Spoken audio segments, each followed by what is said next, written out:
Ladies and gentlemen, thank you very much for joining us this edition of Leak Project. I am your host, Rex Bear, and we have returning guest Gerald R. Clark with us today. This guy just has a gourmet buffet of knowledge on the genealogy of the gods, the Anunnaki, the Summerian tablets. He put together The Seventh Planet, Mercury Rising, just an incredible book, and then also The Anunnaki of Nibiru, another fantastic book. Now, tonight we're going to discuss something that Gerald put together a short while ago called Nibiru Status Update. So we're going to be able to look at a lot of dates and figures on that. And Gerald, really appreciate you joining us tonight here at the Leak Project. How you doing? Really good, Rex. It's good to be back after such short notice. I guess we got more to say. Yeah, absolutely. I knew that I had to get you back on the show right away because, I mean, we didn't have a 4-hour opportunity last time. And even with the 2 hours that we did have, I would say that the amount of information that you compiled in that time frame is like an entire 24-hour session somewhere else. So, I mean, you definitely know your stuff. No pauses, no ums or ahs. I mean, just right to it. So, you know, does that mean we don't get a bathroom break today? We can work something out. We can work. Okay. We can work something out. So not a problem. Now, here's the cool thing about what you've had the opportunity to do with your life is, I mean, you've worked with companies like Lockheed Martin. You've done a lot of really high-tech stuff. You've traveled the world. You've seen some great locations that most people have only seen on the internet. But let's jump into this Nibiru status update that you put together. Why did you decide to write this in the first place? Well, I was doing some focused radio shows with another station last year on my second book. And the second book was more focused, like I said, on, well, if the Anunnaki created us, then who created the Anunnaki? And then took one of the real high-ranking members of their council and walked through a perspective on that book. So in that process, I think we brought up the Enuma Elish account as well. And this was the Babylonian epic of creation that described their cosmogony, how our solar system came to be. And it was essentially told as an allegorical battle of these planets that had the potential to run into each other and what they had to do about it. One of them talks about masking the radiation. So anyway, Nibiru came up again, and I'd written my first book, The Anunnaki of Nibiru, and I had kind of utilized some of the thinking to arrive at a past crossing date of Nibiru, because if it was true that it came every 3,600 years, if you could figure out what a crossing date was, you could figure out when it's due next, right?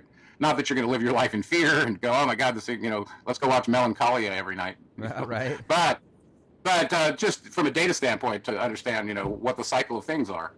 And so I had picked a date based on some writings that I had read that indicated a visit by one of their premier council members, the actual top one who was the king on Nibiru, Anu, had come to the earth and was at the city of Uruk, the city of Gilgamesh, by the way, and supposedly on a step pyramid at one of the ziggurat temples there, and was observing the sky. And we took that to mean he was looking at his home planet, and I may have gotten that confused or didn't go deep into it enough. So I accepted the date of that, which was approximately 4000 BC. I actually believed it was 3760 because that's when they commissioned the Nibiruan calendar that's used even to this day by the Jewish community. So that came from the Summerians. Anyway, so I had this date in my first book, and all of a sudden everybody's coming on YouTube showing pictures of a second sun and all these hypotheses about where Nibiru is. If it truly existed, where's it now? So I got asked actually to sit down and write a report so that we could do a special presentation just on this topic. So I've done this in the past. I wrote this thing April 28th of 2015. And there were some pretty significant sightings on YouTube by that time that I think 9 out of 10 of them could have been lens flares or explainable, but right. There was at least 1 or 2 that kept showing up intermittently that depending on where you were on the Earth, whether you're at the Neumayer station in the South Pole or just wherever, they were getting some pretty interesting shots, and they were unexplainable, especially if you went on Stellarium, identified where the sun and the moon and the Earth, where they were on the horizon, what direction from the Earth. You could basically say, well, what did we see at that time? Anybody can do that. So, if something was there that was unexplainable, it left a bit of a mystery. Well, this started happening a lot since about 2014. I think you're well aware of that, given all the traffic on your channel about Nibiru or Planet X, right? Sure. I mean, it's been going on since 2003. I mean, they've been crying wolf back. I mean, I think that's really what's kind of steered a lot of people away from even the possibility, is because it's been going on for so long now. A lot of people have just kind of created that build-up, hey, quit telling me that because I've heard it before. Well, it's the crying, the sky's falling syndrome, where you say it one too many times and it doesn't fall, then everybody just thinks you're a kook, right? Right. Well, I'm going to give a little context for that. This is not something new. This actually goes back to about 1790, and I have a whole bunch of articles in this document that link to all the different scientific inquisitions into this exact topic. This is not some new phenomenon that only the conspiracy theorists are into. It actually is real science, and it has a good basis in history that is not changed today. They're still working to the same assumptions. So with that said, I actually decided to go reanalyze my date, look at some other evidence. This was back in April last year, and see if what we were seeing in the sky could have any corroboration with what the Summerians told us about their home planet. And speaking of that, I think we discussed last time that it looks like Nibiru is part of a constellation. It was described that way in the Enuma Elish, and we're gonna cover that as well. And so there's more than one object here. It looks like possibly a brown dwarf or a second sun that never ignited is the center of their constellation. And then Nibiru is just one of the satellites, if you will, in orbit around that. And each satellite may have satellites as well. Even in the Enuma Elish, where it described one of the satellites of Nibiru striking a planet that was called Tiamat in their account, which turns out to be where the Earth was and became the Earth, with pieces of it being broken off into the asteroid belt and such. So it's a very detailed account, this Enuma Elish. And when you read this and you go, wow, could this really have happened? It's very scientific if you can approach it from the standpoint of what we know now.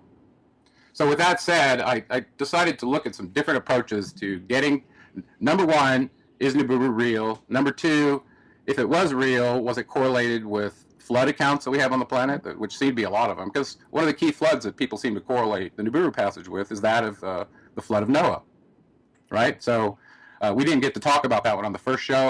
I usually include the story of the primitive worker enslavement program after 600 years, and then move it forward to what happened through that account, that terrible, terrible account, ending up with a flood and the saving of just one family and a few workers from that clan of Enkis. Well, I didn't talk about that because we went off to the city of Ur and described how significant the origins of the patriarch Abram were, and his affiliation with Enlil himself, through his father Terah, and directly as his general. By the way, everybody thinks about this guy as a religious guy. He was a military general. Anyway, so with that said, I wanted to go just real quickly through the approaches that I took to A, say, is Nibiru real? B, if it was real, when did it last pass? So that we could determine when it's coming next.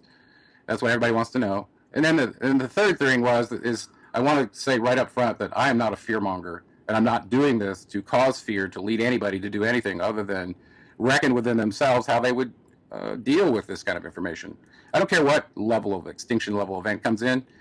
It basically forces you to assess what you would do in response to it. And I cover that in the conclusion part, which I thought was really the part of the conversation that wasn't being brought out because everybody was being manipulated based on their fear of an extinction level event. Okay? So the first approach I did was start with the Summerian kings list. The reason I did that is because they mention at the end of the first 8 rulers or so, which is shown in table 1 here, which totals 240,400 years. Okay, remember we said they came here 450,000 years ago? Well, if you believe the Summerian kings list, just the first part before the flood, they ruled for 240,400 years here. Okay, and you can see Abaru Tutu at 18,600 years of his reign. He was the father of Gilgamesh, one of the notorious kings of the city of Uruk, who gets claimed to be Nimrod and several other famous names of the Bible. Okay, but that was Gilgamesh. Okay, so here we have a end date of 240,400 years. If you knew when they came, Sitchin said they came approximately 450,000 years ago. One of Enki's anonymous messages that I hope everybody listens to on my website, which is shown where my mouse is moving right here. He says he came 100 SARs ago, and a SAR being 3,600 years means 360,000 years ago. So you could subtract this 240,000 from that and go, is that when Noah's flood was? So this is kind of the attempt I took. And what I found from my analysis, doing the kings before the flood and after, that was a much longer period ago. That was 119,600 years ago. And we believe Noah's flood happened right at the end of the last ice age, which was about 12,000 years ago. So clearly the one that was mentioned in the Summerian king list does not look like the Nibiru passage at Noah's flood. Now that's an assumption in itself, is that the flood of Noah was caused by the passage of Nibiru. And there's a lot of strong evidence to indicate that was the case. Okay, so I did another table outside of this document to look at when the biblical Exodus happened, and also a couple other events, and I tied down another date that seemed to corroborate what this report shows, and we'll hopefully have some time at the end to do that one. Okay. So going to the after the flood, the Summerian kings list picks up again. None of the reigns are divisible by a sar, or 3,600 years. They're much shorter than the reigns in this top table, as you can see. These are all divisible by 3,600. Comes out to equal rule, years of their planet going around our sun, which was a sar. Okay, so something happened after the flood in terms of management on the Mesopotamian plain with all these merry-go-round of Summerian kings, as you can see here. Even though some of them had very long reigns, these reigns are coincident with the ages of the table in Genesis from Adam to Noah, except this top one, Jushur, right here, is 1,200 years. That's longer than any of them in Adam to Noah, which was held by, the top age was held by Methuselah, and I think he was 969 years old. So it looks like there was some diffusing or mixing of DNA that took their very, very long lifespans and turned them into demigods with much shorter lifespans. That's what this looks like to me. Yeah. Now, let me ask you real quick. Still don't have... Oh, go ahead. I'm sorry, I didn't mean to interrupt. I was just going to say, as far as all this data that you've got here, I mean, was all of this translated from the Sumerian tablets? No, this original Summerian Kings list, I have a story behind that. I won't tell it here, but I went to Washington, D.C., visited the Library of Congress, and requested the documents that Berossus originally did for the archives there, and this list is part of that. Okay, so this original Kings list came from Berossus in about 330 B.C., where he wrote this down for other cultures to be able to understand the Summerian culture. Great, and you actually went to D.C. and was able to get this. Wow, okay. Yeah, I have it in my possession. That was one of the turning points in my research, when it kind of turned from research into, oh my goodness, this could possibly be real. So anyway, the long story short is I used the Summerian kings dating and their rulerships to try to back up to find out if that passage was in Nibiru. I don't think it was. Okay, that doesn't mean to say some of these other major and minor floods described by the Egyptians weren't caused by Nibiru, but I couldn't find a document to definitively say that was the case. So I decided to go a couple of different other ways. Okay, you with me? Yeah, I'm with you. So, so just to get it in your head, if Nibiru was going to come like this year or last year, that crossing point in history would have been 1585 to 1587 BCE. Okay, well, that turns out to be the biblical Exodus. Well, a lot of people looked at that and thought the plagues of Egypt were probably caused by the passage of Nibiru. Okay. The red iron oxide from the planet, turning the water red, and all the other plagues that came, the earthquakes and all of the volcanoes going off. Well, that's kind of what we're seeing now, right? Right. So, yeah. So we talked a little bit about the Enuma Elish. The key point here that we're trying to get to is this intruder planet possibly real? Is it going to come every 3,600 years? And in some of the old documents, they call it the planet of crossing. In the old Babylonian version of the Enuma Elish, it was renamed to be Marduk. We have older documents to indicate it was called Nibiru, the Anunnaki home planet. But so this being, who was the chief deity of Babylon, renamed their planet in the Enuma Elish, which was read every spring in Babylon, by the way, to all the people, right? And later, he included the 50 names of Marduk when he actually ascended to the Lord of the Earth command on the Anunnaki Council with a rank of 50. So that number 50, that's why that's important to them, in case you see that. Anyway, so I looked at the Enuma Elish account and realized that, it was pretty clear that this was the basis of a lot of the belief in the fact that there was a intruder planet that was caught into our solar system that travels at a retrograde orbit and basically has collisions because of that fact. I mean, if it's going the opposite direction of the other planets, there's a possibility it could collide with things, right? Even if it's going the same direction, if it's traveling much faster, it could approach and collide with it from behind, which appears to be what happened with one of the moons or the satellites of Nibiru when it struck Tiamat, creating planet Earth and subsequently capturing one of its moons as our moon, and that's the one they called Kingu.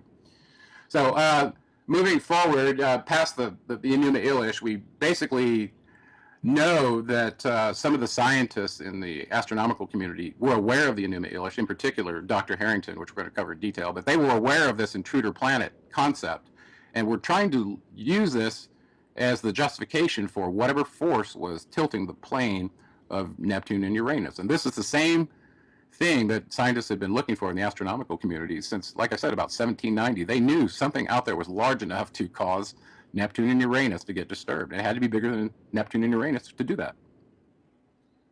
So you with me? Yeah, absolutely. Okay. So moving forward, in 1976, this researcher, Zecharia Sitchin, introduced a book the 12th planet, which was a reference to the fact that he believed, based on the Summerian writings, that there were more than 9 planets in our solar system. And the Summerian account, they count the sun and the moon as 2 of the planets. Okay, so that gets you to 11. But he believed there were 12, and this 12th one was the home planet of the Anunnaki that he described. Okay, so he was very well aware of the Enuma Elish, and he later had a discussion with some of the astronomical community on video about this invader planet concept that he read about in the Summerian documents and then conveyed in his books.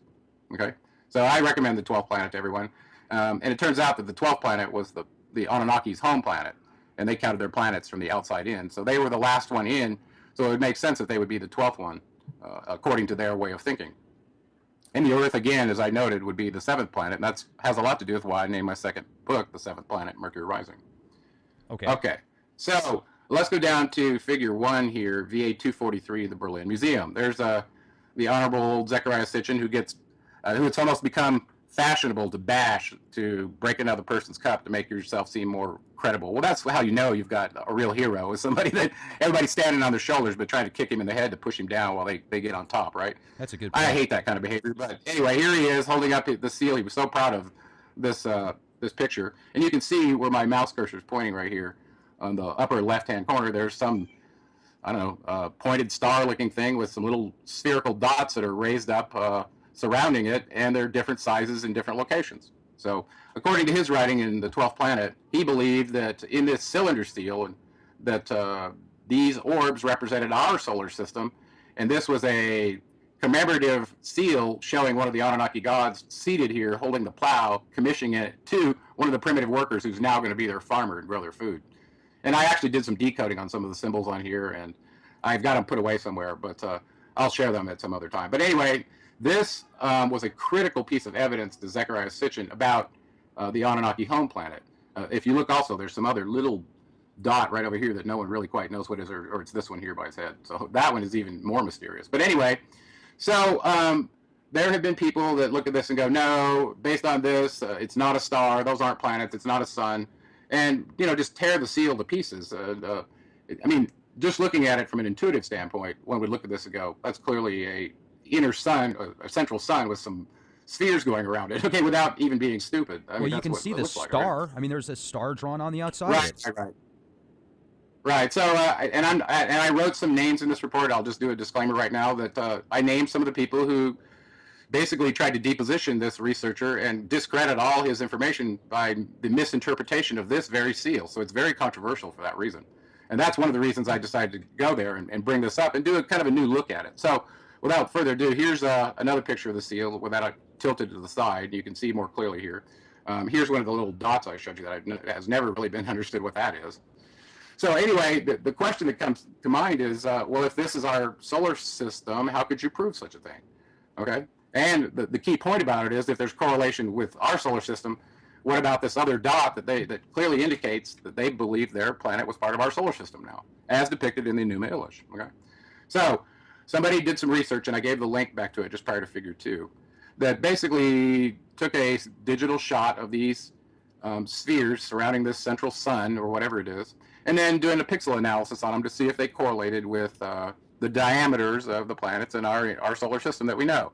And I have to tell you, I actually used the size of the sphere of Nibiru. I couldn't remember how I came up with this in order to get its diameter for comparison, but somehow I did, and it came out with a factor or an error that was close to the other one, so I kept it, okay? But we don't truly know the exact diameter of Nibiru, okay? I just want to put that out right now. So anyway, if you take these spheres, put a number on them, put them in a table, measure the number of pixels from side to side along its diameter, you can then come up with some sort of scalar. I'm going to go down where it's easier to see here.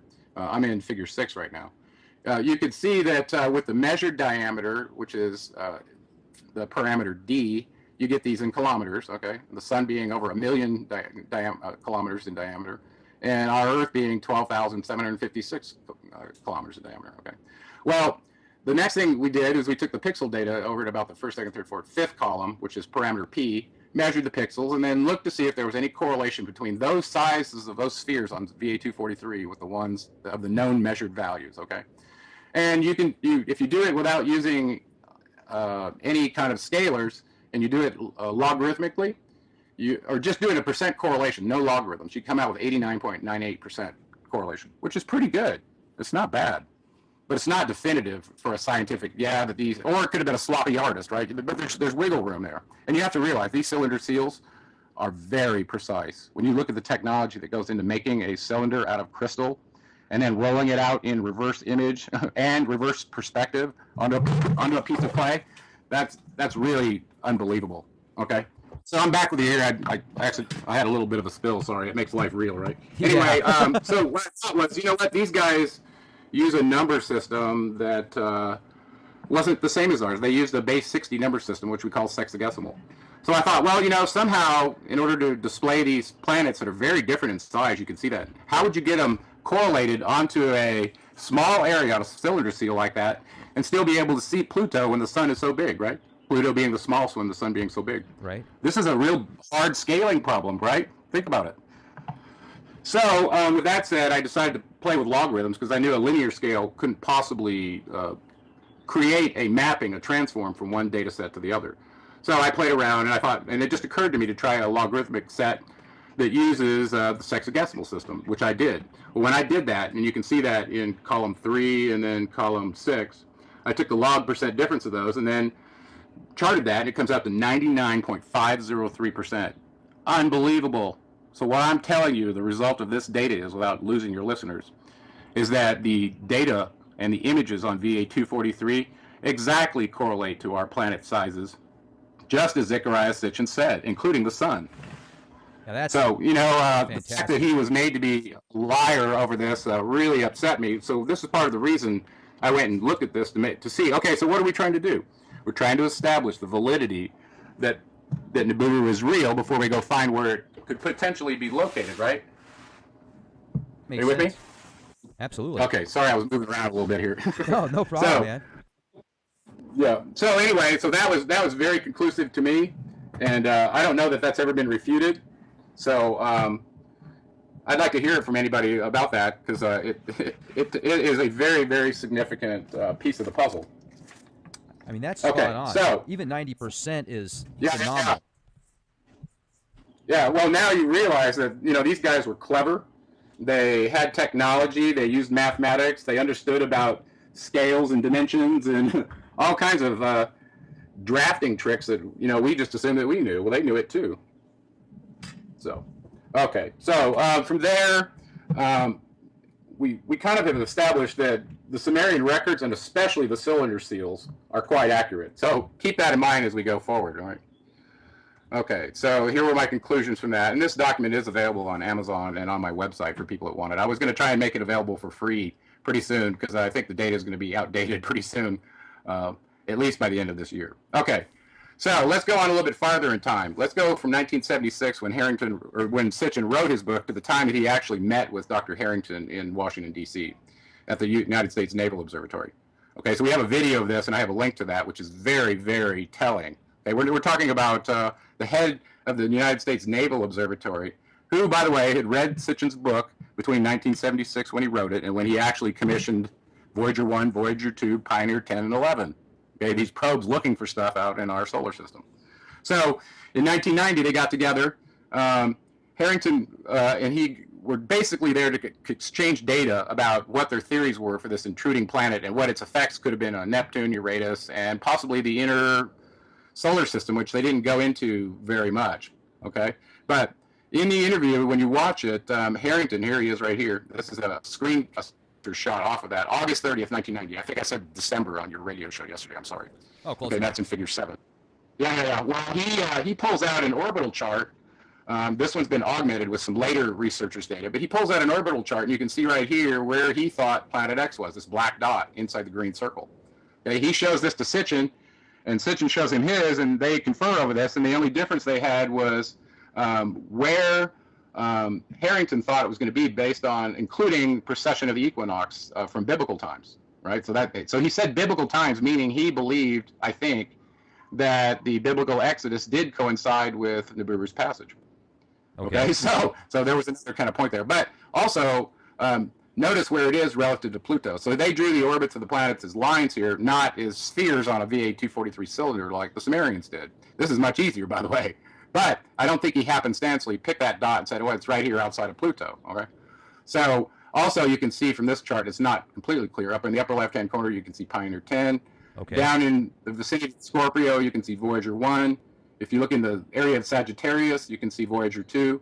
And so you can kind of get an idea, and I have another picture to show this, that they had positioned these probes based on these inbound and outbound paths from apogee to perigee, or aphelion to perihelion when you refer to the sun, so that they could look and see if what the Sumerians said was true and what they later found in 1983. Okay, so they got together in 1990, but in 1983, a whole bunch of newspaper articles came out from the IRAS program indicating they had located Planet X. It showed up in the New York Times and Washington Post and several other papers. Okay, and I include those links in here and a whole bunch of other links, over 50 different links that I'm not going to spend a lot of time on with you here. Okay, but the bottom line is, if you look at this orbit here, it looks like it's a retrograde orbit. Okay, and it's in the vicinity of inbound crossing at Sagittarius. Whereas Harrington said, if you take into account precession, this blue one here, that he believed he needed to focus in the constellation of Libra. Okay, so that's why you see Voyager 1 right there. Okay, it's in the constellation of Libra, and then the other inbound path right here that overlaps with Gil Broussard's work is Pioneer 11 right there. So he basically put it on the inbound and outbound path of the prediction for what he believed. Now, that's some pretty serious commitment for a conspiracy theory, don't you think? Oh, definitely. Yeah. Okay. So that's kind of what they did. They agreed that an intruder planet like Nibiru could have caused the displacement of Neptune and Uranus, and they basically not only believed it, but they believed they had located it and put it on a map. Okay. So the question nobody really asked was, is this map to any kind of scale? Or and I actually went through the analysis of that based on what they said in the articles to see if it was, and if it turns out it was. Surprise, surprise, right? Wow, that's remarkable. Okay, so this next picture in Figure 9 kind of shows, remember I told you in Sagittarius he put one of the Voyagers, and here you can see the Pioneer 11 up just on the other side of Scorpio. So he was looking in, so you can see the way it's oriented. This one's looking for an outbound, and this one's looking for an inbound, or vice versa, depending on the field of view of the satellites. Okay, but they are these probes. Okay, so I thought that was pretty significant. Here's a link right here to the video if anybody wants to. I have one on my site as well, but I think Marshall Masters got a copy of it. Oh yeah, Marshall Masters, great guy. Yeah. So there's a video of Sitchin and Harrington meeting and discussing exactly this. Okay, so I thought that was quite amazing. Well, in 1991, a year later, after Sitchin and Harrington got together and agreed that not only does Planet X, Nibiru, exist, but he had some estimates about where it was that showed up in these articles in 1983. Okay, and we'll get to that in just a second, but he believed it was just outside of Pluto, to give you some idea where he thought it was then. Jeez. Okay, so in 91, knowing this, he went to the Birch Observatory, or Black Birch Observatory in New Zealand, to take what he called an 8-inch scope. Now, whether it was something he carried or it was at the facility, I don't know, but an 8-inch scope is not very significant. And he was looking approximately 30 degrees off the horizon, off the ecliptic, to the south, which is, it's close. This is part of Antarctica, right? Or the Antarctic area. It crosses over into New Zealand. So he was down there, and he believed this was a place that he'd be able to see it coming in from the south through the constellation Libra, as he showed on that map. Okay, so his actions coincide with what he said.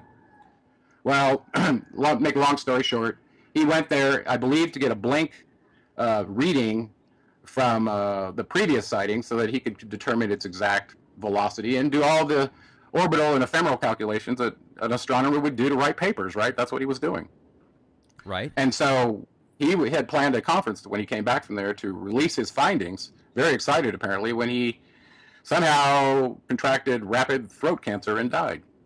So he never got to discuss what he found with his 8-inch scope in Black Birch, New Zealand. Well, this started to get pretty fishy to me, mostly in retrospect. I didn't really get it, what was going on at the time, and how there was a cover-up over what the IRAS satellite had disclosed.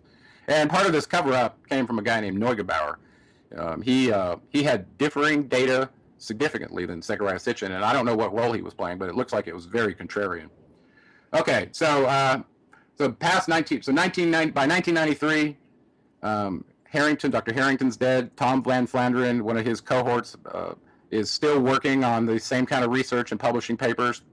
And then about 1993, the discussion, the articles, the disclosures from these scientists who weren't under wrap absolutely went silent.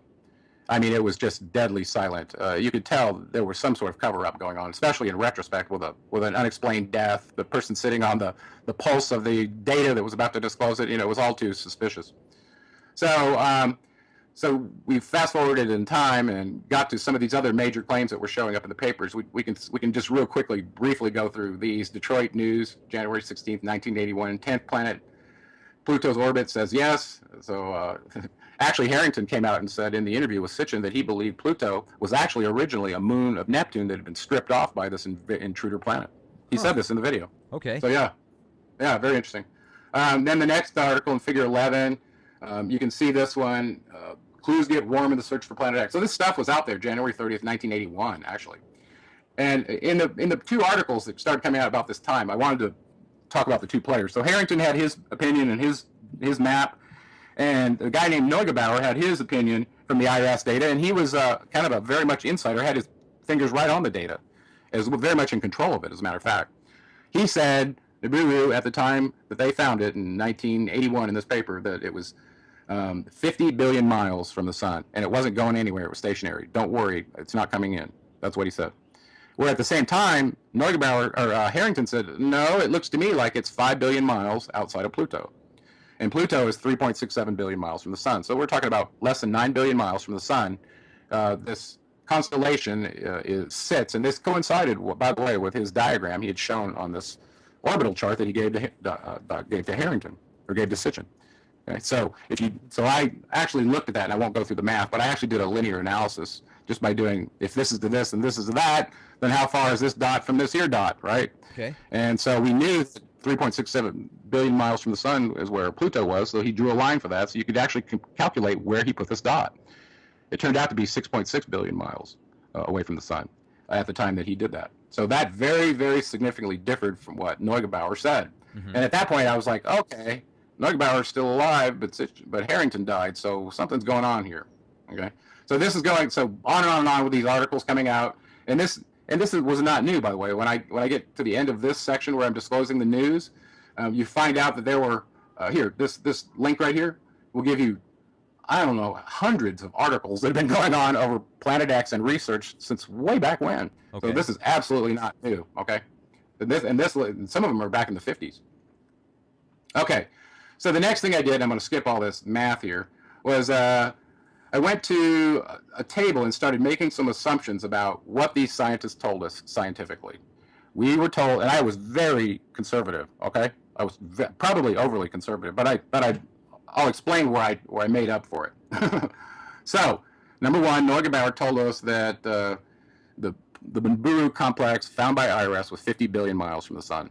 Okay, let's just assume that was true, or that maybe that was its aphelion distance, the furthest way from the sun in its orbit. Okay, suppose that's true.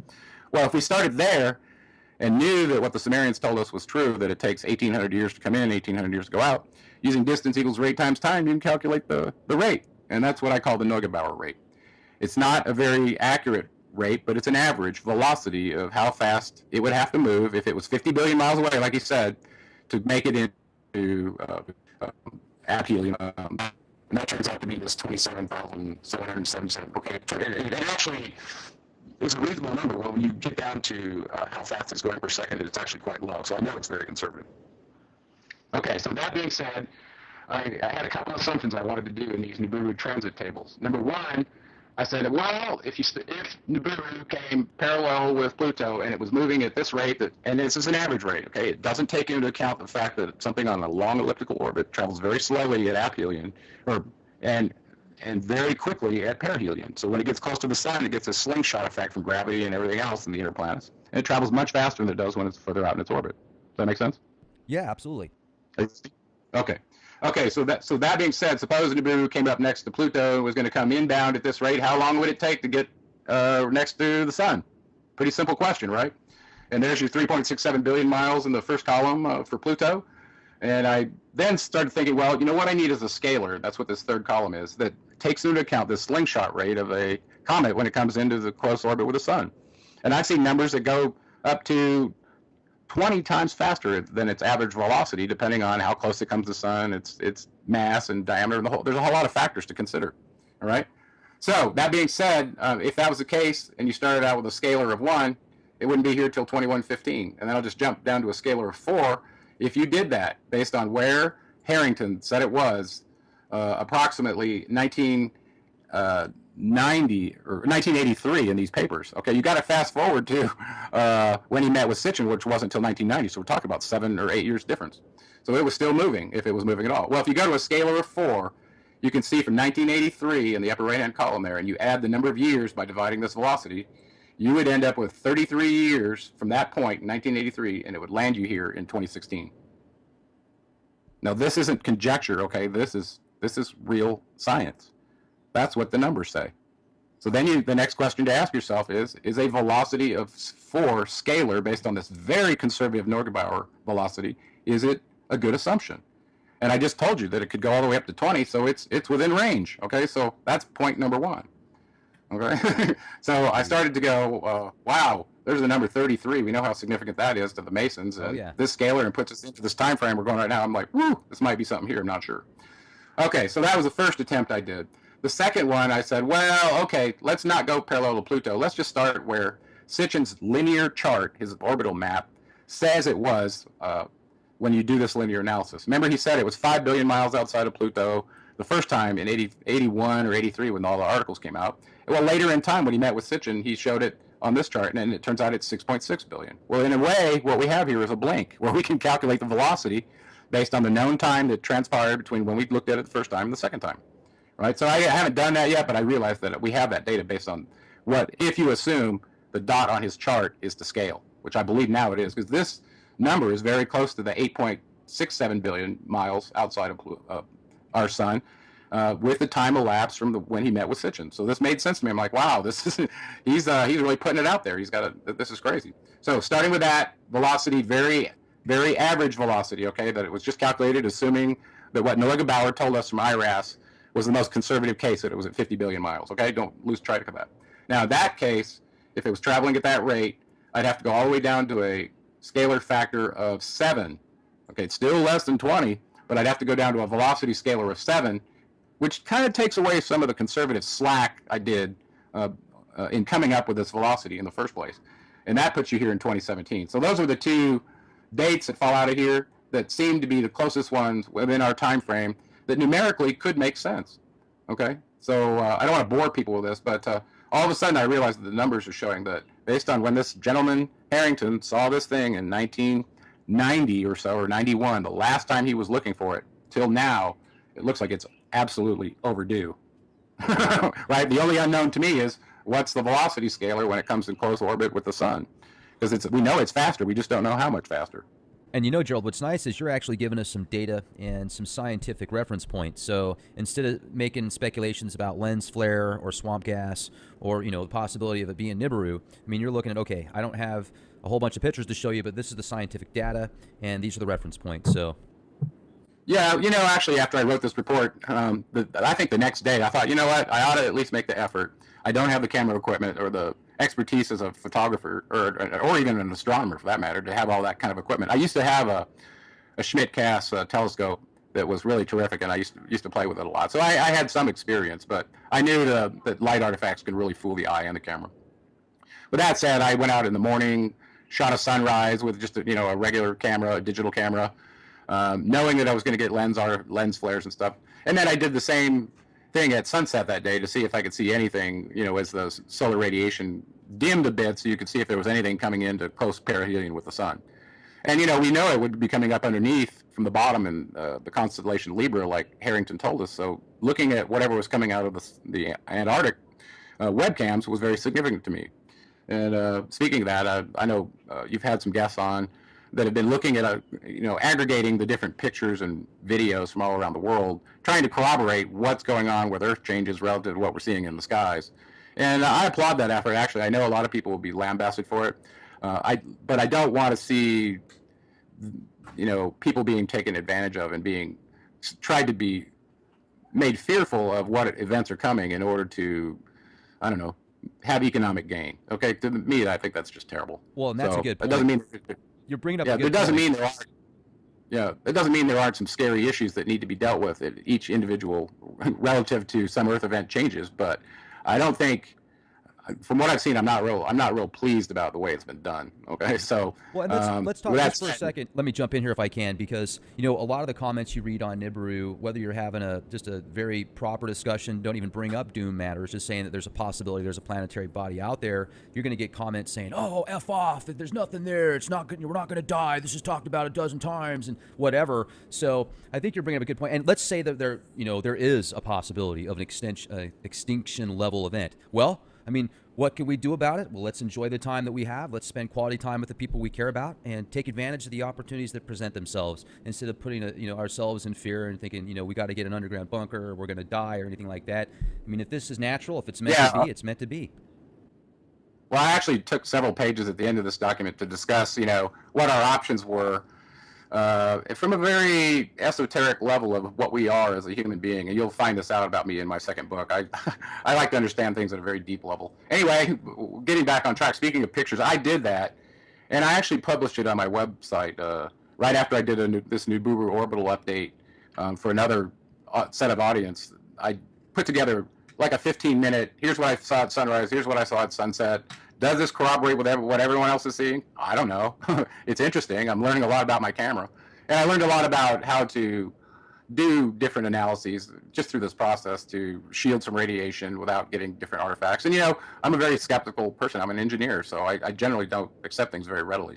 I'll take the data in and process it for a while, but that doesn't mean I've accepted it. So, but I think I'm really happy to see amateur astronomers looking to the skies. Heck, in the past, cultures and history, the understanding of the motions of the constellations in the sky it's very important knowledge for them knowing what time it was in the heavens, and also it had practical implications for them establishing their term limit rules using the zodiacal house, like we discussed last time. So a lot of these equinox and solstice temples were built for exactly doing just this. So there was a group of people that were sky watchers that were, I don't know, liaisons to kings and demigods, okay? And so this is kind of an important space. So to see amateurs doing it, they may not have the best equipment, but at least it's informative, and it's a connection with the history of mankind and how we've understood our place in the universe. So Also, speaking of that, go ahead. Okay, yeah, thanks. I was going to bring up, there's some video footage that I was able to record from a Skycam, and the person that sent me the original link to this doesn't want me to mention which Skycam because he's afraid it's going to get shut down. And he works at hospitals where he basically helps set up the x-ray equipment and stuff like that. So he's well trained in what to look for on photographs and pictures. And he actually got into this just looking at the Skycams, not looking for Nibiru or anything, about a year or so ago, just to have fun. He didn't even really know about it. He said Nibiru, I mean, he'd heard about it, but it wasn't his thing. And he's been sending me a lot of pictures and footage of what he says are these heavenly bodies coming into our solar system. And he says that for sure it's without a shadow of a doubt, in his opinion, the red Kachina, whether that's Nibiru or Wormwood or whatever. But there's several other planets or moons that he thinks are coming with it. And a couple of them are blue, a couple of them are green, one of them's red. I would like to send you this footage, or this picture, and it's just a couple of minutes, and maybe you could, while we're doing this video, you could give us your expertise and say, no, that's Pluto or whatever. Yeah, for sure. Yeah, for sure. Well, I was going to show you in this figure 14, one of the only pictures that I found that I believe was valid was apparently released from the South Pole telescope in the Antarctic by an insider, okay? And I'm not going to say any more than that. I just took it with a grain of salt and said, well, maybe it's real, maybe it isn't. It looks like turns out it was real. And in this figure, you can see a central sun with some red iron oxide cloud around it, whatever it is. And then 1, 2, 3, 4, 5 different satellites around it that we can perceive. There may be more. And I'm quite sure that this is a real photo based on what I know now. And it also coincides with the discussion of how many satellites went along with Nibiru and its central sun back in the Enuma Elish. There were several of them. So it looks like basically what you have is not one planet coming in. You've got a whole brown dwarf or red dwarf system coming in. And so you could have a blue one and a red one in different colors depending on the gases around the planet, and how they interact with the sun. So I won't spend too much more time on that. They did give you coordinates I gave you some coordinates in here that used to have a blackout region in Google Sky. I think And it's then still there, if you right? unblock, you can see in figure 15, this is actually what you see when it's unblocked. So you can see, if you zoom in that on that other picture, this is what you get. Now, I want to say something about Google Sky. First of all, these digital archive pictures that they have in their database are old. They're like 2007, I believe it is. I can't get my glasses focused enough to see what it says here. So if that's where it was in 2007, that doesn't mean that's where it is now. So Google Sky is not updated to the current images in our solar system.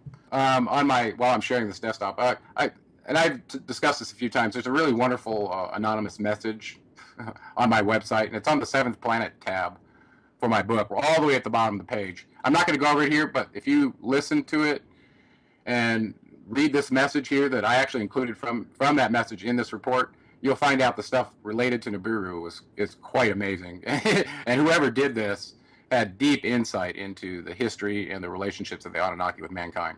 So I'll leave it at that. I usually don't introduce conjecture and things like that, but as a scientist, when you start finding that what you've been told is the truth, and then discover that it's not, there's a lot broader spectrum of reality than what you've been told, you kind of take your filters off a little more and a little more, so you can wrestle with some of these concepts, but still try to maintain your engineering or scientific discipline to have a filter so that you don't get duped. Nobody likes to be duped, right? Right, absolutely. Yeah. So anyway, there's that message right there, and there's quite a bit of data in here talking about Nibiru and its atmosphere and what's going on the Earth and when we started chem spraying and all that kind of stuff. It's all in here. It's quite amazing. So I'll leave that at that. But I want to move to a little bit more about some of the other sources we have for Nibiru. For instance, the Egyptian Kolbrin Bible is quite interesting. And I highlighted some stuff in there that I'm showing right now where it talks about, it calls it the dragon, or the celestial dragon that comes about. And clearly it looks like it causes quite a lot of destruction. So if Nibiru truly has a debris tail, whether it came from its Enuma Elish collision account with inner planets that's following around, or it picks it up from the asteroid belt or the Oort cloud, who knows?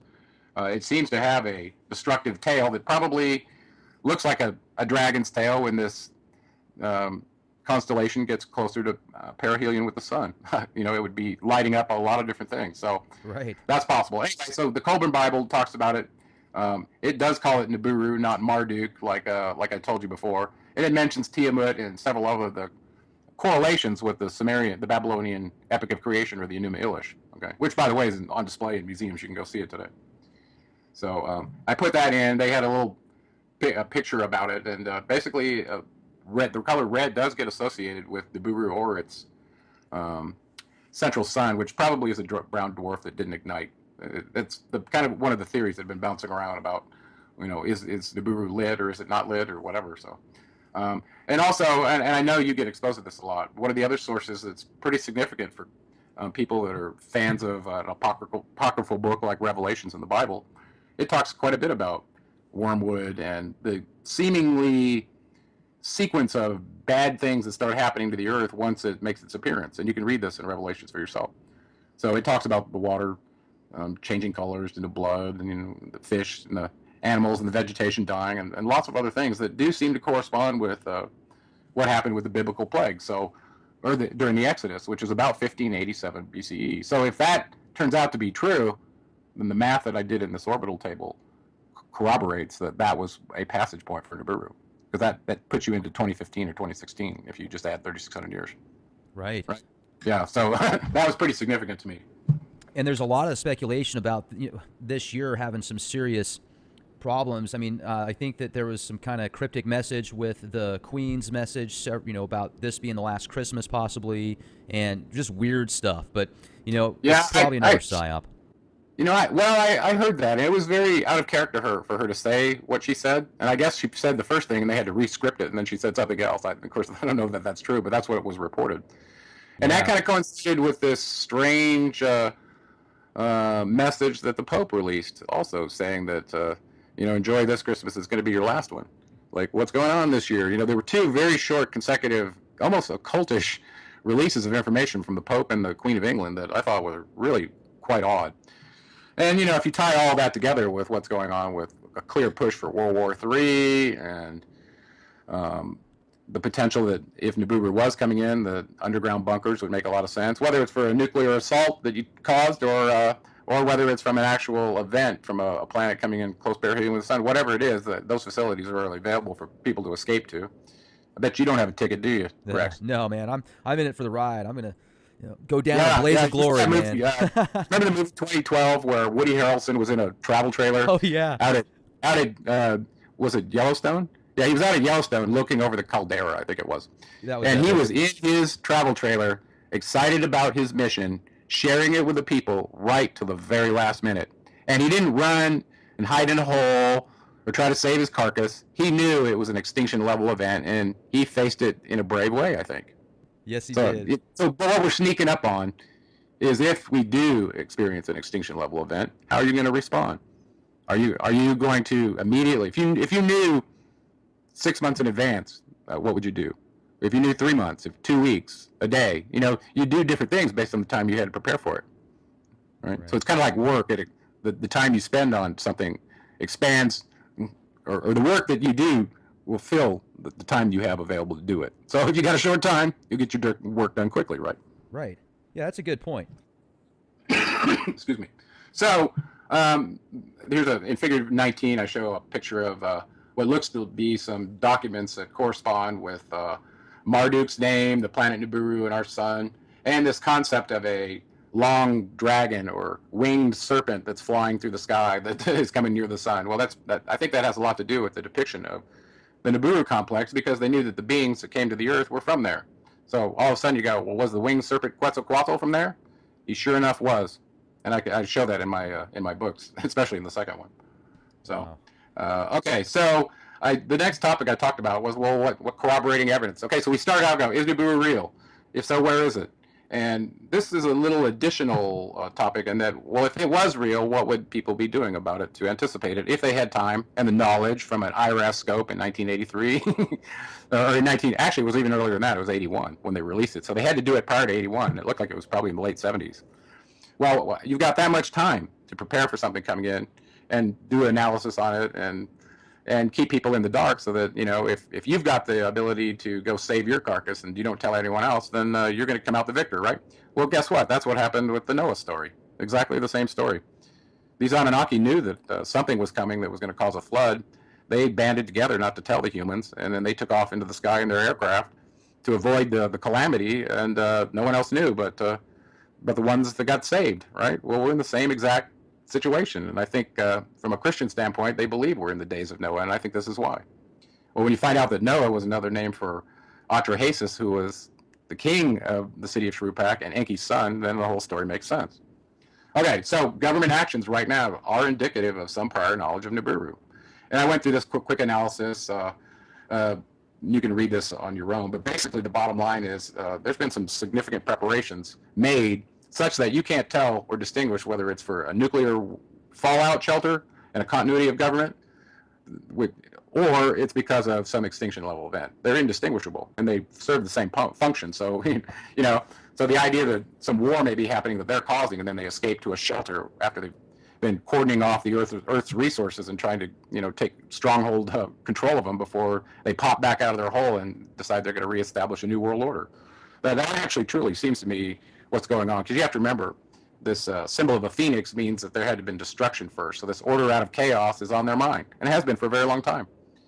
Let me jump in Right? too, So I'm glad you brought that up, because it seems as if everything at the top levels is done by design. The systematic destruction of Earth right now. I mean, just the way that it's being pillaged, the nuclear reactors next to fault lines, all the fracking sites, the industrial pollution, the way they're spraying the atmosphere and completely destroying the atmosphere right now. I mean, I don't know what in the world they're doing, but it just seems as if maybe these Anunnaki or whoever it is that's controlling things, if they have these long lifespans or avatars where they can come back to life multiple times and just they live for forever basically if they want to, It would make me think that maybe they know, okay, well, we've got a 20,000 year span to just pillage the crap out of this planet, and we can have these lemmings that we helped slave and turn into these, Borg bots, basically, these meat sacks that we can control most of them. Well, it doesn't matter. They'll make our craft. They'll do what we want them to, and we'll feed off of poisoning them and all this stuff until it's time for us to take off, and then they'll be on their own. And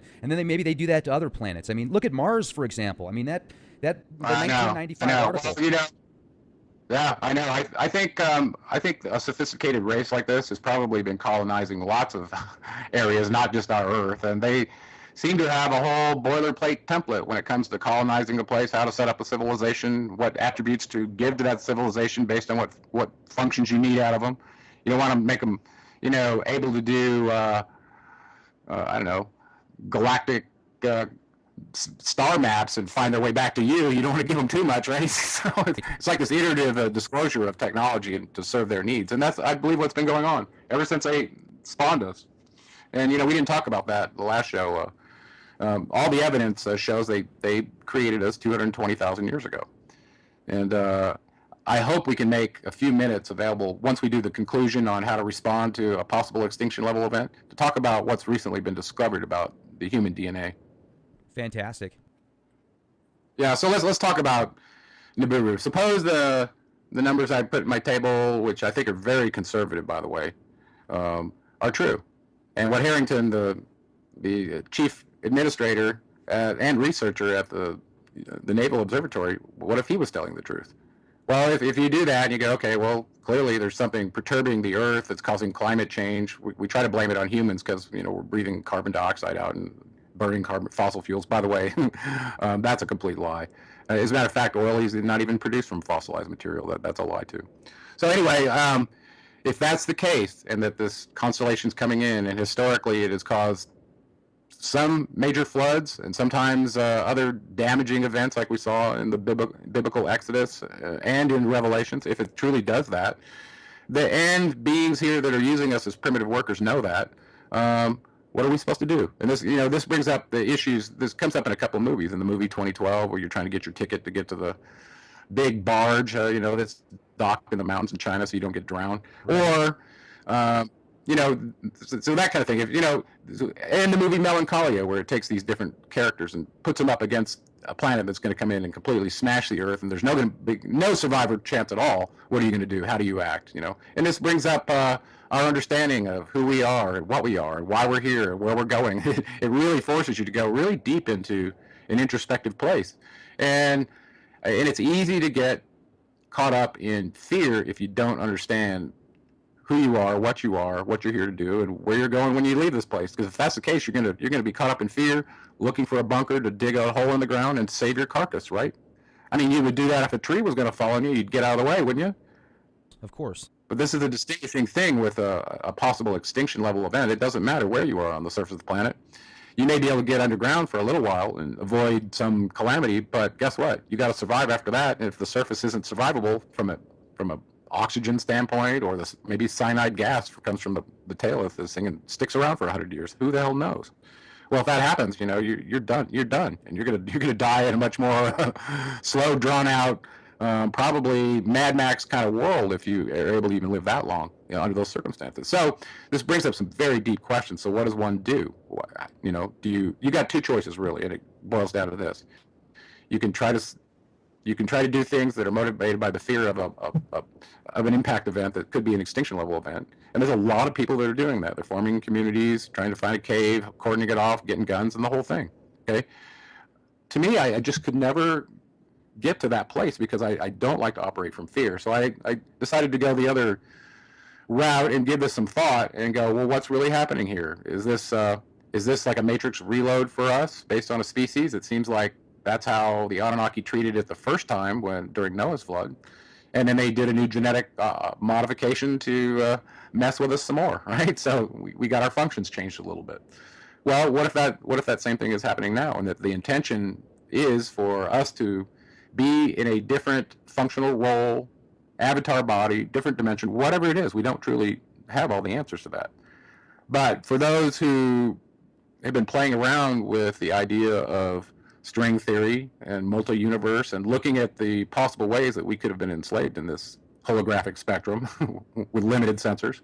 Um, it, and you're able to experience your energy apart from your body.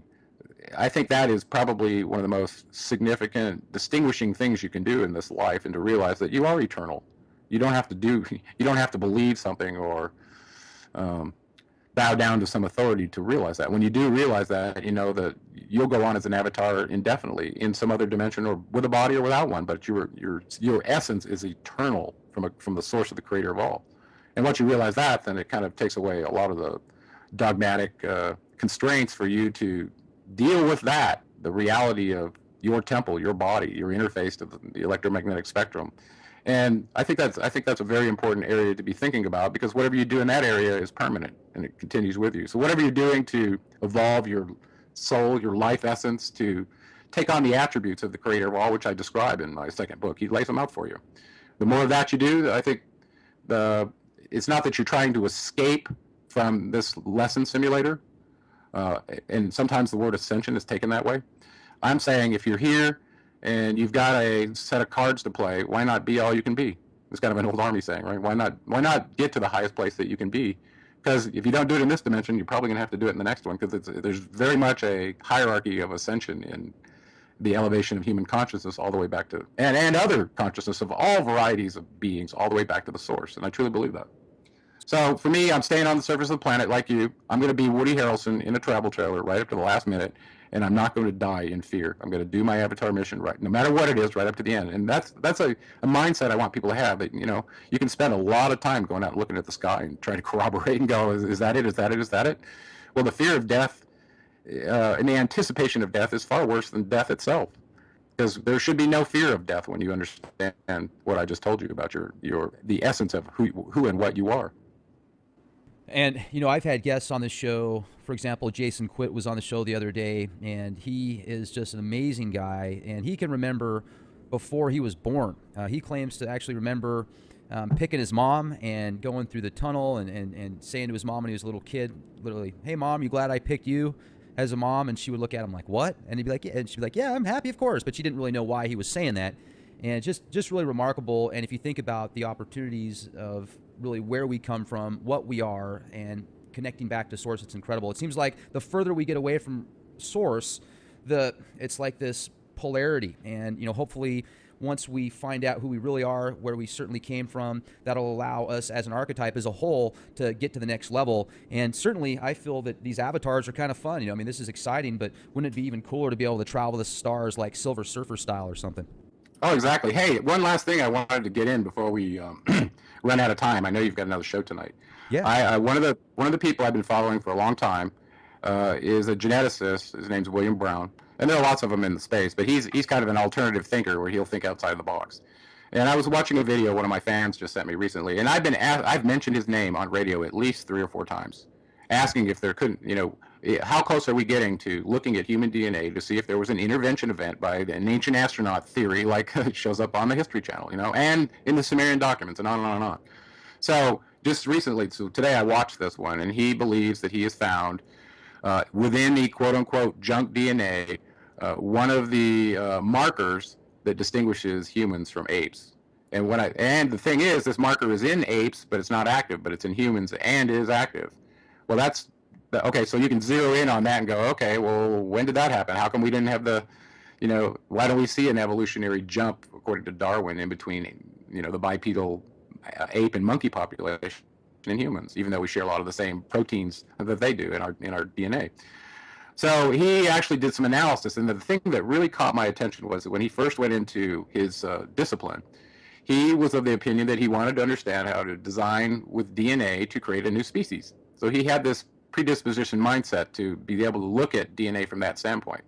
And what he found, according to his video that I'm mentioning, is that he found a linker polymer that basically takes 2 pieces of DNA, one of which comes from this transport DNA inside of the unused, this junk DNA that we thought was junk. Well, that's not true. 50% of it has functions that we've now identified. Okay, this is where the alien part comes in, where the clamp was, right? Right. And so the bottom line is he has found a way that the splice took place based on this marker in this supposedly inactive DNA that not only is being activated, but also could not occur naturally, that had to be spliced using this link polymer, which he knew how to make because that was what he was doing in his dissertation. So all of a sudden he believes he's found where the Anunnaki messed with us to distinguish us from the bipedal hominids that they genetically modified.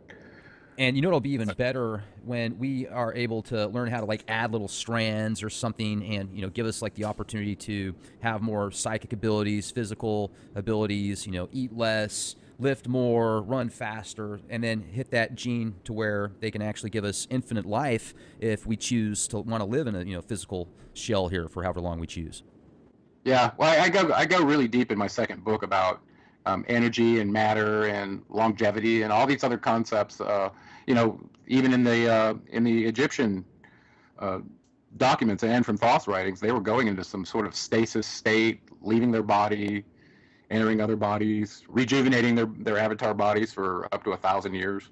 Well, you look at the Summerian kings list; they were somehow rejuvenating their bodies, so they were living much longer than that. So, so the idea, could DNA be designed such that whatever it produces is immortal? Well, we know it's true in some of the plants in the plant kingdom, so it could be true with humans as well. If you just figured out how to produce enough telomerase in your body so your DNA never had the end caps decay, you wouldn't get old. So I think the Anunnaki knew about this. And by the way, we didn't talk about that so much, but they did have the technology to do that, and they used a couple of different methods. So the latest method they used was an alchemical method. Gee, I wonder where that came from. Thoth, the alchemist, right? Right. Where they discovered how to turn gold into a monoatomic substance using stibium mixed with it, and there's other chemical methods that can be done too. If you're going to use a smelting method, like in Exodus 32:20, where Moses made the Israelites drink this gold that was sprinkled on the water, right? Go back and read that again. You'll realize he was given a monoatomic gold, just like was found in Hathor's temple on Mount Serbet El Kadim, which is Mount Sinai.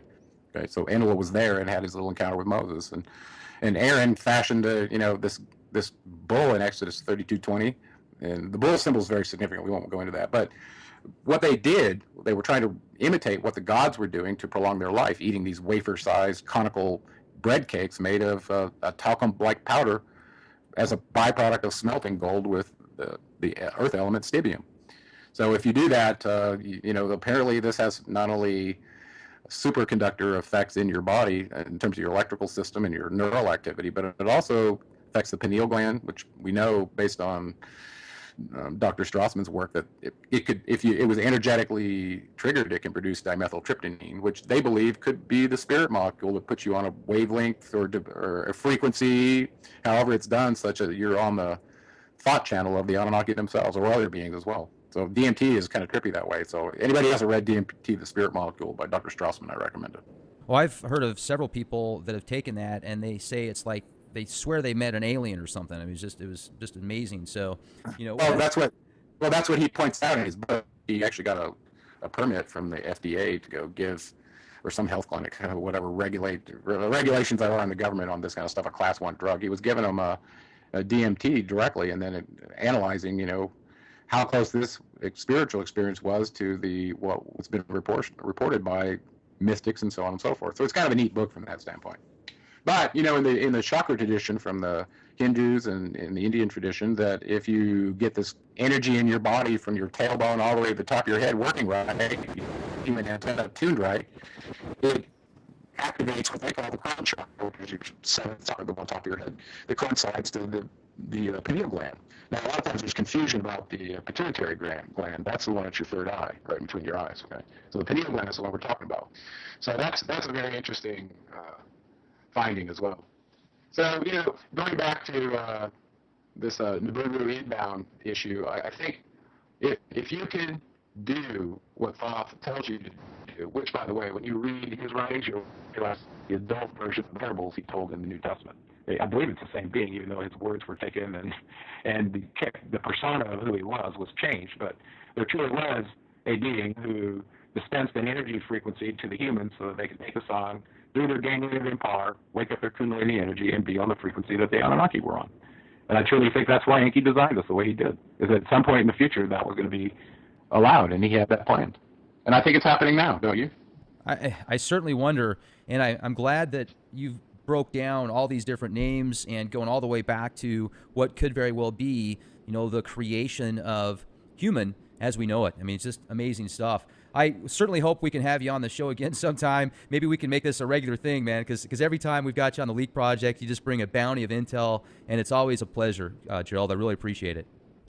Yeah, well, I do too, and I know you want to talk some tech sometime, but we'll do that as well. But I look forward to it. I know our connection may be a little iffy right now, so maybe it's a good time to say cheers, and we'll do this again soon. Absolutely. Cheers. You have a fantastic afternoon. Ladies and gentlemen, thank you for joining us here at the Leak Project. Check out Gerald's work, GeraldClark77.com. The Seventh Planet, Mercury Rising, just a fantastic book. Then you've also got the Anunnaki of Nibiru. That one's just as good. Tons of info. Thanks again, Gerald. Be safe and have a fantastic day. You too, brother. Talk to you soon. Take care.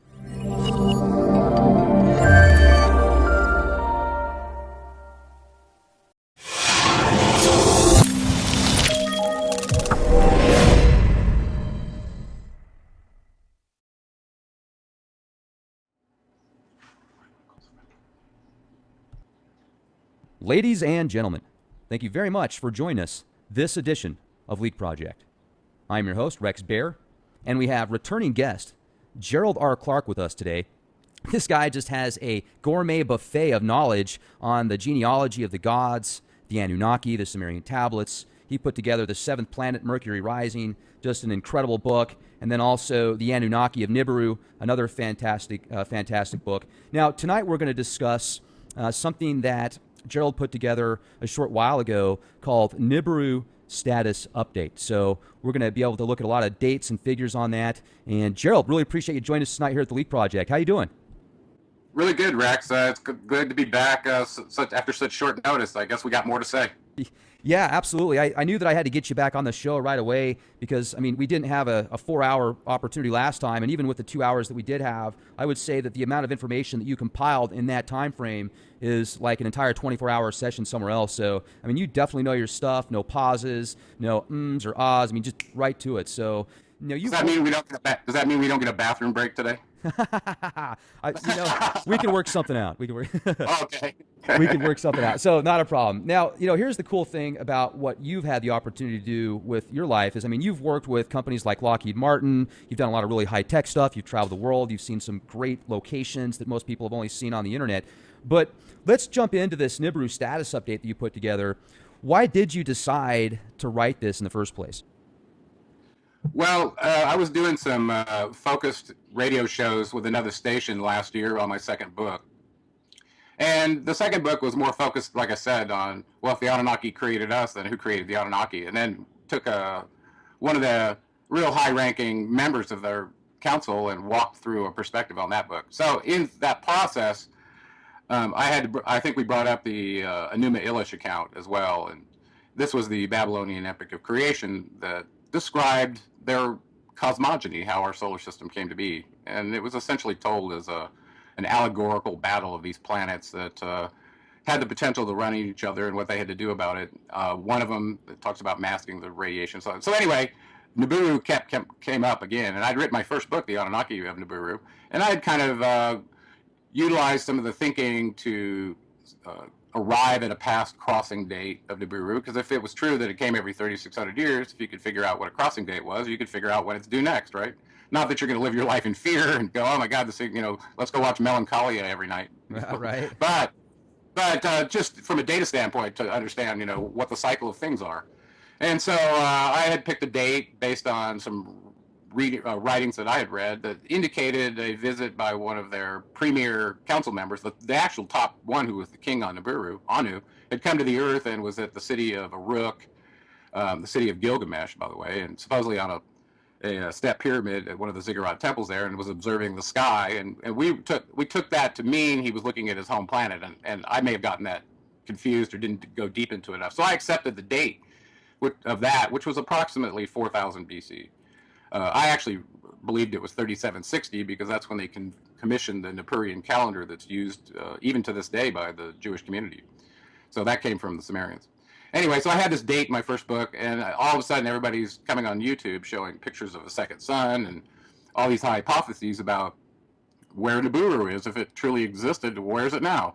So I got asked actually to sit down and write a report so that we could do a special presentation just on this topic. So I've done this in the past.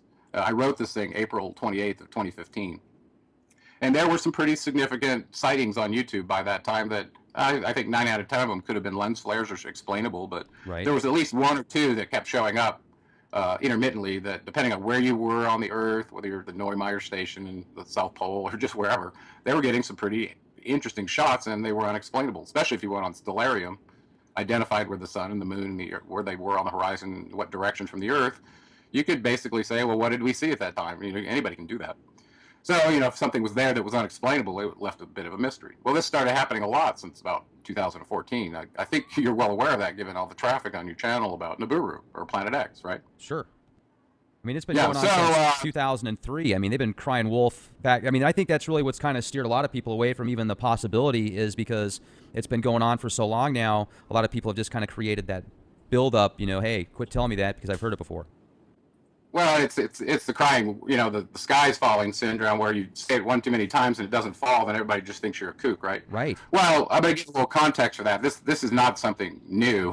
This actually goes back to about 1790, and I have a whole bunch of articles in this document that link to all the different scientific inquisitions into this exact topic. This is not some new phenomenon that only the conspiracy theorists are into. It actually is real science, and it has a good basis in history that is not changed today. They're still working to the same assumptions. So with that said, I actually decided to go reanalyze my date, look at some other evidence. This was back in April last year, and see if what we were seeing in the sky could have any corroboration with what the Summerians told us about their home planet. And speaking of that, I think we discussed last time that it looks like Nibiru is part of a constellation. It was described that way in the Enuma Elish, and we're gonna cover that as well. And so there's more than one object here. It looks like possibly a brown dwarf or a second sun that never ignited is the center of their constellation. And then Nibiru is just one of the satellites, if you will, in orbit around that. And each satellite may have satellites as well. Even in the Enuma Elish, where it described one of the satellites of Nibiru striking a planet that was called Tiamat in their account, which turns out to be where the Earth was and became the Earth, with pieces of it being broken off into the asteroid belt and such. So it's a very detailed account, this Enuma Elish. And when you read this and you go, wow, could this really have happened? It's very scientific if you can approach it from the standpoint of what we know now. So with that said, I decided to look at some different approaches to getting, number one, is Nibiru real? Number two, if it was real, was it correlated with flood accounts that we have on the planet, which seem to be a lot of them? Because one of the key floods that people seem to correlate the Nibiru passage with is that of the flood of Noah, right? So we didn't get to talk about that one on the first show. I usually include the story of the primitive worker enslavement program after 600 years and then move it forward to what happened through that account, that terrible, terrible account, ending up with a flood and the saving of just one family and a few workers from that clan of Enkis. Well, I didn't talk about that because we went off to the city of Ur and described how significant the origins of the patriarch Abram were and his affiliation with Enlil himself, through his father Terah, and directly as his general. By the way, everybody thinks about this guy as a religious guy. He was a military general. Anyway, so with that said, I wanted to go just real quickly through the approaches that I took to A, say, is Nibiru real? B, if it was real, when did it last pass? So that we could determine when it's coming next. That's what everybody wants to know. And then the third thing is I want to say right up front that I am not a fearmonger, and I'm not doing this to cause fear, to lead anybody to do anything other than reckon within themselves how they would deal with this kind of information. I don't care what level of extinction level event comes in. It basically forces you to assess what you would do in response to it. And I cover that in the conclusion part, which I thought was really the part of the conversation that wasn't being brought out because everybody was being manipulated based on their fear of an extinction level event. Okay? So the first approach I did was start with the Summerian kings list. The reason I did that is because they mentioned at the end of the first 8 rulers or so, which is shown in table 1 here, which totals 240,400 years. Okay, remember we said they came here 450,000 years ago? Well, if you believe the Summerian kings list, just the first part before the flood, they ruled for 240,400 years here. Okay, and you can see Abaru Tutu, 18,600 years of his reign. He was the father of Gilgamesh, one of the notorious kings of the city of Uruk, who gets claimed to be Nimrod and several other famous names of the Bible. Okay, but that was Gilgamesh. Okay, so here we have a end date of 240,400 years. If you knew when they came, Sitchin said they came approximately 450,000 years ago. One of Enki's anonymous messages that I hope everybody listens to on my website, which is shown where my mouse is moving right here. He says he came 100 SARs ago, and a SAR being 3,600 years means 360,000 years ago. So you could subtract this 240,000 from that and go, is that when Noah's flood was? So this is kind of the attempt I took. And what I found from my analysis, doing the kings before the flood and after, that was a much longer period ago. That was 119,600 years ago. And we believe Noah's flood happened right at the end of the last ice age, which was about 12,000 years ago. So clearly the one that was mentioned in the Summerian king list does not look like the Nibiru passage at Noah's flood. Now that's an assumption in itself, is that the flood of Noah was caused by the passage of Nibiru. And there's a lot of strong evidence to indicate that was the case. Okay, so I did another table outside of this document to look at when the biblical Exodus happened, and also a couple other events. And I tied down another date that seemed to corroborate what this report shows. And we'll hopefully have some time at the end to do that one, okay? So going to after the flood, the Summerian kings list picks up again. None of the reigns are divisible by a SAR, or 3,600 years. They're much shorter than the reigns in this top table, as you can see. These are all divisible by 3,600. Comes out to equal rule, years of their planet going around our sun, which was a SAR. Okay, so something happened after the